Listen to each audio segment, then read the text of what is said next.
Puskas অ্যারেনায় ইতিহাসের সাক্ষী PSG ভক্তরা। যে পিএসজি সময়ের সেরা তিন ফুটবলার মেসি, নেইমার, এমবাপ্পেকে একসাথে দলে নিয়েও চ্যাম্পিয়ন্স লিগ জিততে পারেনি, সেই পিএসজি পরপর দুইবার চ্যাম্পিয়ন্স লিগ শিরোপা জিতল মেসি, নেইমার, এমবাপ্পেদের ছাড়া। ইউএফা চ্যাম্পিয়ন্স লিগের ফাইনাল ম্যাচে আর্সেনালকে টাই ব্রেকারে হারিয়ে টানা দ্বিতীয়বারের মতো চ্যাম্পিয়ন্স লিগ শিরোপা ঘরে তুলেছে প্যারিস সেন্ট জার্মেইন।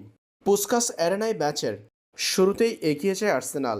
কেই হাভার্টসের পঞ্চম মিনিটের গোলে এগিয়ে যায় তারা। সেই লিড কেবল প্রথমার্ধে ধরে রেখেছিল আর্সেনাল। দ্বিতীয়ার্ধে পেনাল্টি পেয়ে যায় পিএসজি। ডিবক্সের ভেতরে ফাউলের শিকার হয়েছেন কাভার্তেসকেলিয়া। তাতেই পেনাল্টির বাঁশি বাজায় রেফারি। আর সেই পেনাল্টি থেকে ৬৪ মিনিটের সময় গোল করেন ফরাসি তারকা ওসমান দেম্বেলে। সমতায় ফিরে পিএসজি। পুরো ম্যাচের ৭২% বল দখলে রেখে প্রতিপক্ষ আর্সেনালের জালে ১৯ শট নিয়েছিল প্যারিস সেন্ট জার্মেইন।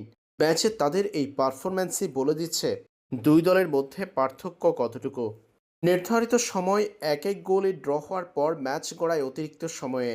অতিরিক্ত ৩০ মিনিটেও জোরালো আক্রমণ করলেও গোলের দেখা পায়নি কোনো দল। পরে টাই ব্রেকারে হয় মীমাংসা। টাই ব্রেকারে আর্সেনালকে ৪-৩ ব্যবধানে হারিয়ে চ্যাম্পিয়নের মুকুট পরে পিএসজি।